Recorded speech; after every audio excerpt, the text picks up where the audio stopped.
Ces rameurs, en tenue rayée, sont des condamnés aux travaux forcés. C'est la justice française qui les a jugés, condamnés et déportés ici, en Guyane. Nous sommes en mars 1939. Depuis près d'un siècle, 70 000 personnes ont été exilées dans cette colonie française en Amérique du Sud. Ceux qui meurent au bagne n'ont pas droit à une sépulture. Ils sont jetés dans des fosses communes. Ceux qui vont au bout de leur peine n'ont pas les moyens d'acheter un billet de retour. C'est à eux de le payer.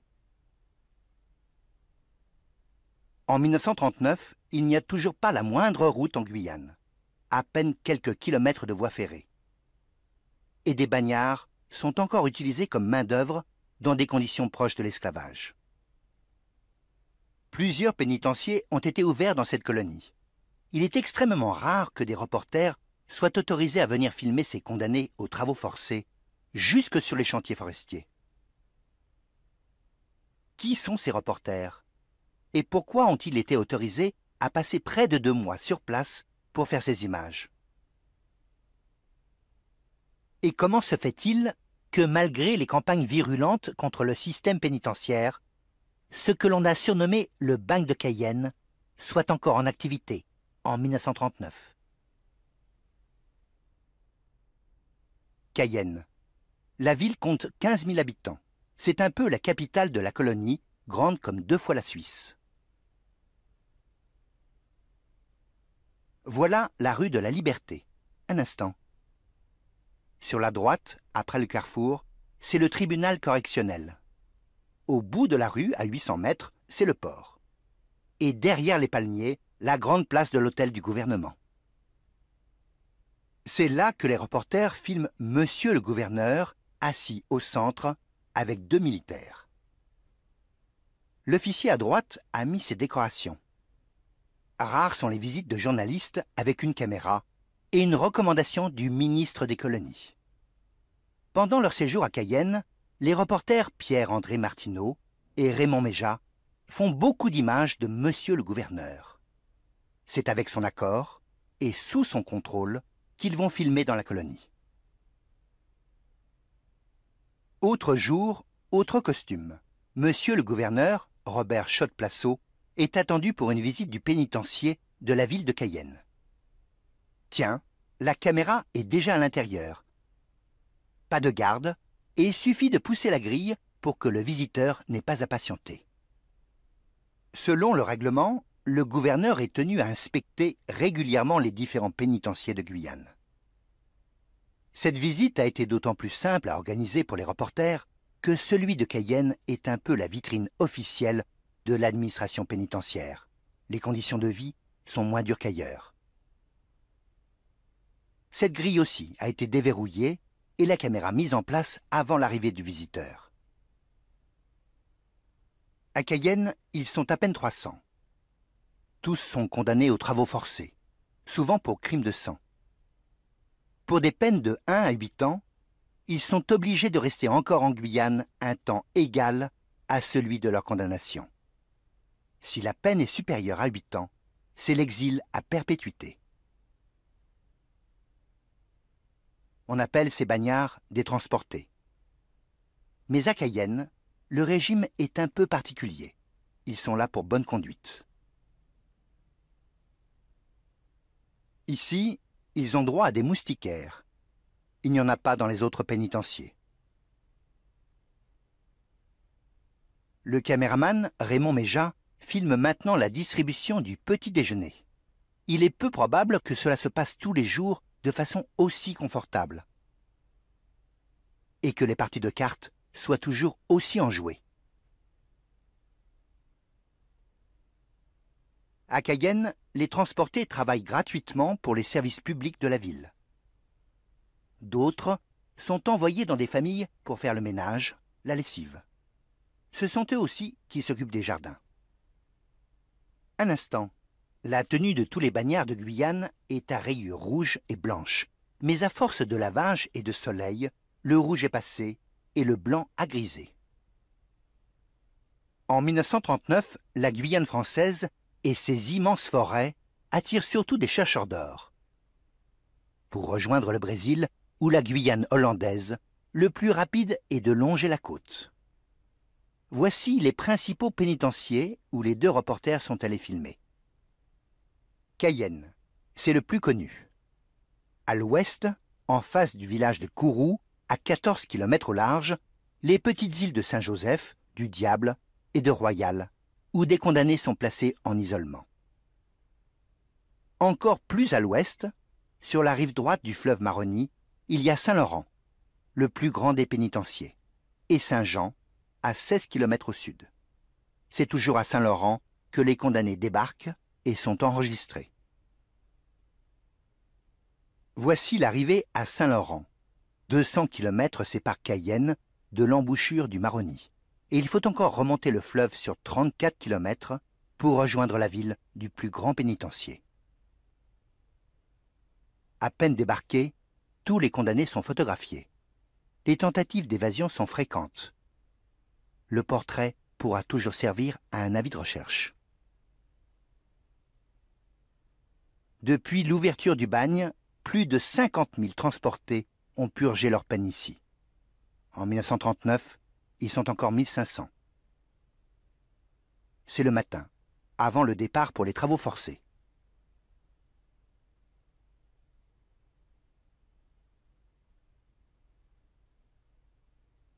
Ils se dirigent maintenant vers la sortie du camp et ne semblent pas tous apprécier d'être filmés. Certains cachent leur visage sous le chapeau. Même réaction quand la caméra les filme de beaucoup plus loin et plus haut. Revoyons les dernières images. À droite, le dernier du groupe qui marche un peu à l'écart, c'est un bagnard qui assiste les surveillants. Sur la manche, il porte un insigne, comme cet autre bagnard. Un insigne avec 2 clés. Surnommés porte-clés, ces privilégiés sont très mal vus par les autres. Pendant longtemps, ils étaient armés d'une machette. Ce sont eux qui sonnent la cloche, ouvrent et ferment les cellules. À chaque entrée ou sortie du pénitencier, il y a des contrôles. Un instant, revoyons ça plus lentement. Regardez, à gauche, de dos, avec un béret. On aperçoit un porte-clés qui fouille les sortants. Il passe la porte d'entrée. Au-dessus, on peut lire « Camp de la transportation ». Depuis 1 an, il n'y a plus de nouveaux condamnés à la transportation. Cette peine a été abolie en 1938. Ces hommes sont donc les derniers des transportés. Et c'est bien parce que l'on est dans ce moment particulier de l'histoire du bagne que les autorités ont accepté pour la première fois qu'un film documentaire soit réalisé. Pour les repas, la cuisine est juste à côté du local réservé aux photographes. Revoyons ça. Sur chaque plateau, des rations pour 10 hommes. Ceux qui les portent sont responsables de la distribution. On les appelle chefs de case. À eux aussi de faire régner l'ordre dans les dortoirs. La viande, les légumes, la farine, le vin. Presque rien n'est produit en Guyane. Presque tout vient de l'extérieur.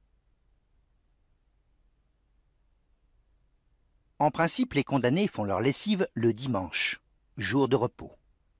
Il n'y a que 2 endroits dans le pénitencier avec ce genre de bassin.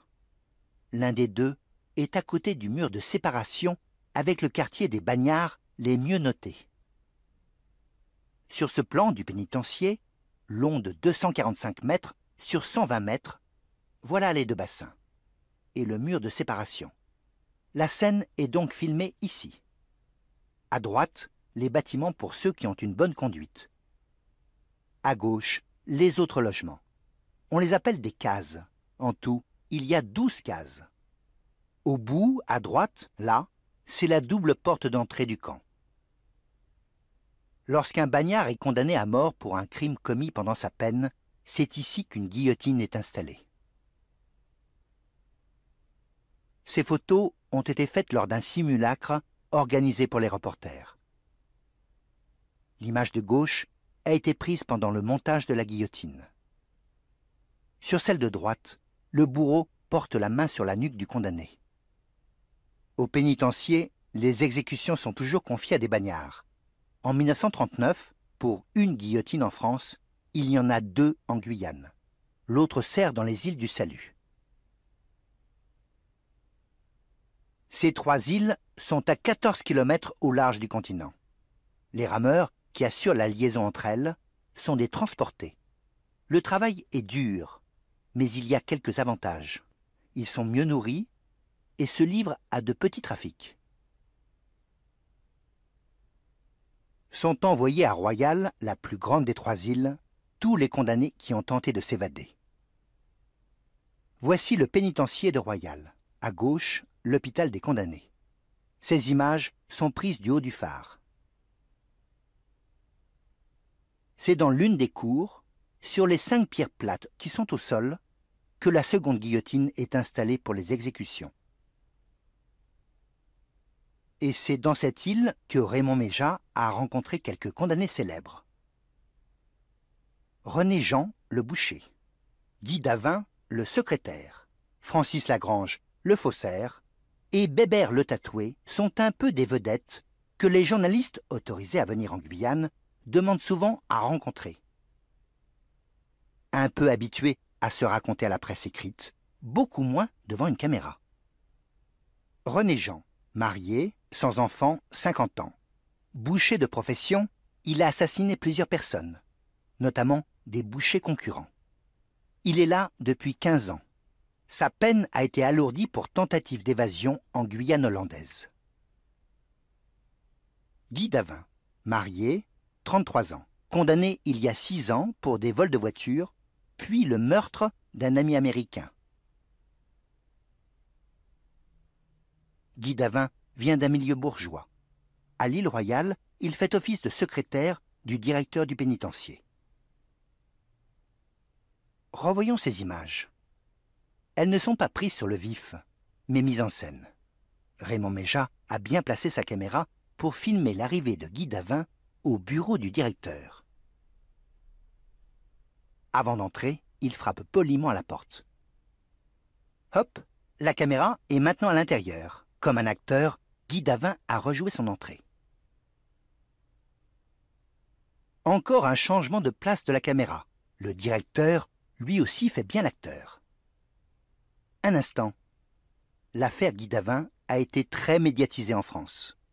Le voilà photographié en 1932 pendant son procès. Et là, en 1933, un journal a illustré son départ de France avec d'autres bagnards. Au centre, le numéro 1 cerclé indique que c'est lui, le célèbre condamné Guy Davin. Et voilà Francis Lagrange, 35 ans, faussaire spécialisé dans les billets de banque et les tableaux. En 1931, Francis Lagrange, que l'on voit peindre une scène religieuse dans l'église, a été condamné à 10 ans de travaux forcés. Lui aussi a tenté de s'évader. C'est sur cette place que Méjat filme celui que l'on surnomme Bébert le tatoué. En fait, il s'appelle Charles Brunier, 38 ans, condamné à perpétuité pour meurtre, il a plusieurs tentatives d'évasion à son palmarès. Tatoué des pieds jusqu'au cou, avec des portraits d'actrices célèbres comme Marlène Dietrich, Charles Brunier impressionne beaucoup les journalistes. Le caméraman Raymond Méjat s'est fait photographier avec lui. Les jours où la mer est trop agitée, un câble est utilisé pour faire parvenir de la nourriture à ceux de l'île du Diable. Sur ce petit bout de terre, d'à peine plus de 1000 mètres de long, ne sont envoyés que des condamnés politiques, surtout des espions de la Première Guerre mondiale. Le nom de cette île est devenu célèbre en 1895, après la condamnation du capitaine Alfred Dreyfus. Raymond Méjat a filmé les rochers où pendant 4 ans, Dreyfus venait tous les jours s'asseoir.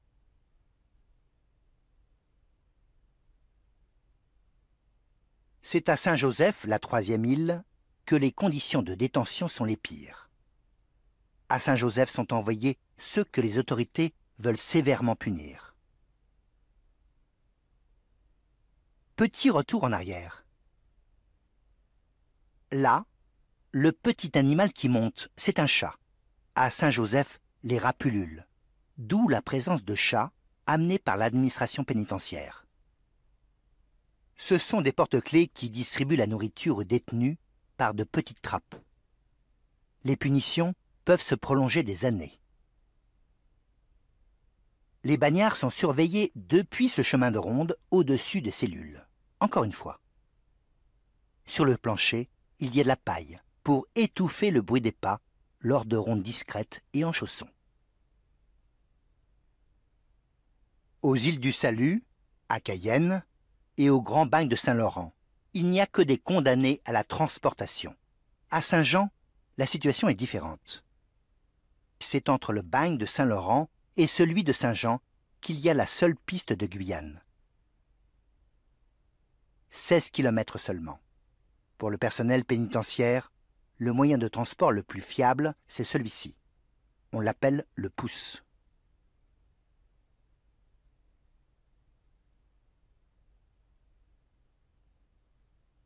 À Saint-Jean, il n'y a pas de transportés. Ces bagnards sont des relégués, c'est-à-dire qu'ils n'ont commis que des délits mineurs, mais ce sont des récidivistes et la justice les considère comme incorrigibles.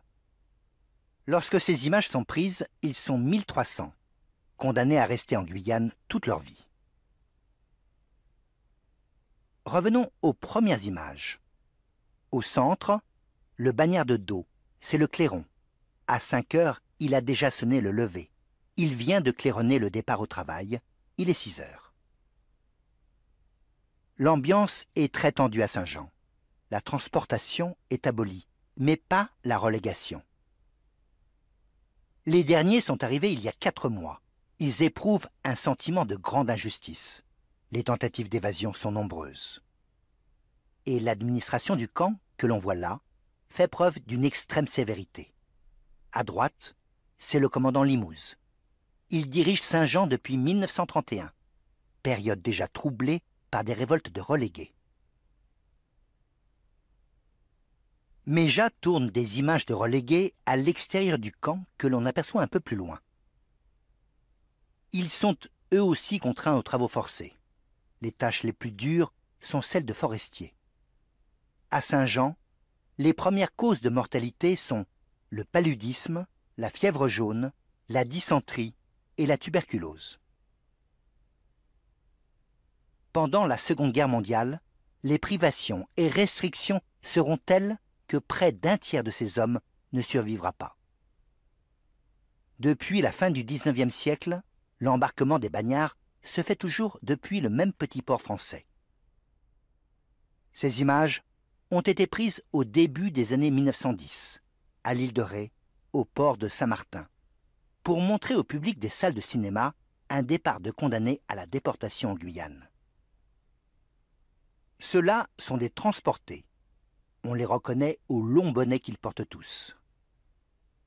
Encore une fois, dans leur sac de toile, les vêtements, chaussures, sabots et quelques ustensiles qui doivent leur durer 3 ans.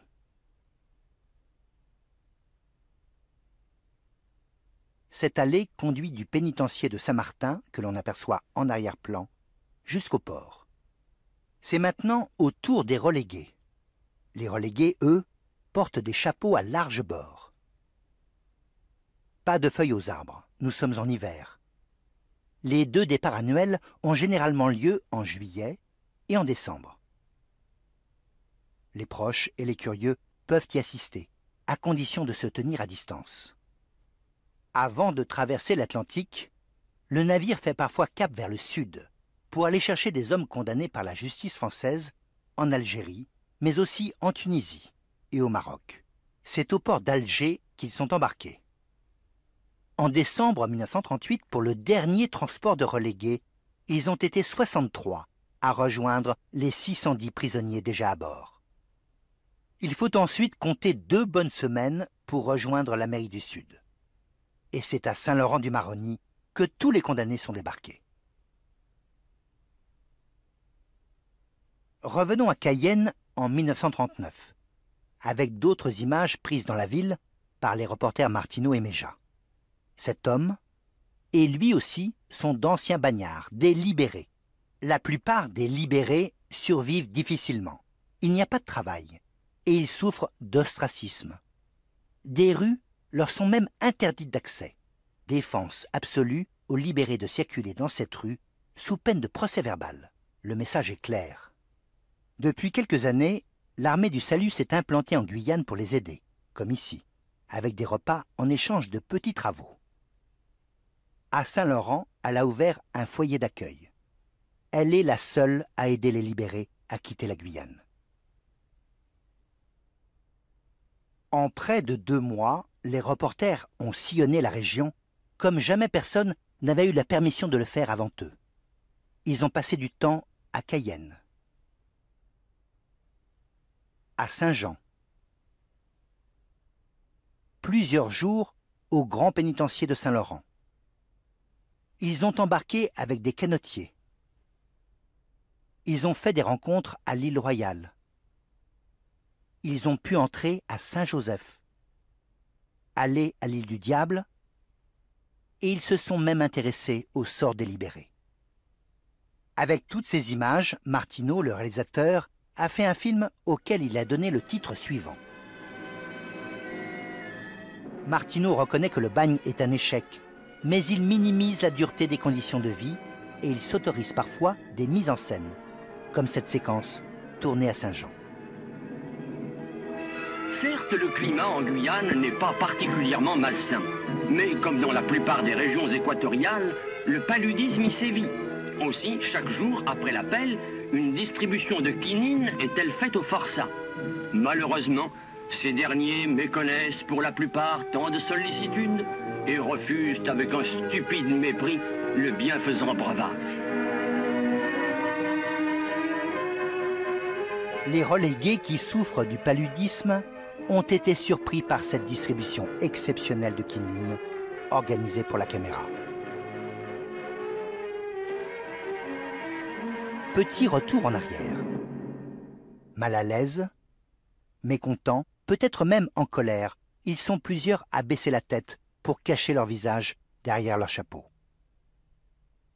Quant au relégué qui est au second rang, là, il s'est tout bonnement retourné. Celui qui lance un regard à la caméra montre bien son hostilité. Parmi les très nombreuses situations filmées, seules quelques-unes semblent avoir été un peu trop dirigées. Ce documentaire, d'une durée de 28 minutes, était destiné à passer dans les salles de cinéma. Mais la guerre est arrivée et il est resté longtemps dans un tiroir. 3 mois après le tournage des images de Terre d'expiation, en juillet 1939, des reporters américains sont en France, au port du Havre. Ils filment discrètement la descente de ces voyageurs qui arrivent de Guyane. 3 anciens bagnards libérés sont sur la liste des passagers. Petit retour en arrière. C'est l'armée du salut qui les a prévenus. Et l'homme, en bas de l'image, en uniforme, qui vient vers la caméra, est un soldat de l'armée du salut. Là, on le voit accueillir un voyageur qui est un des 3 libérés. Encore une fois, il lui porte sa valise et ils engagent la conversation.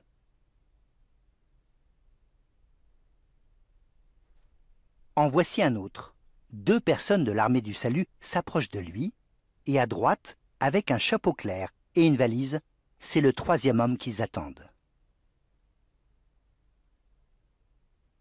Un peu plus tard, après le passage de la douane, les 3 libérés sont de dos. Ils ne lâchent pas d'une semelle le soldat de l'armée du salut. La caméra reste à distance car la compagnie maritime exige de la discrétion. Elle ne veut pas que l'on sache qu'il y a d'anciens condamnés parmi ses passagers.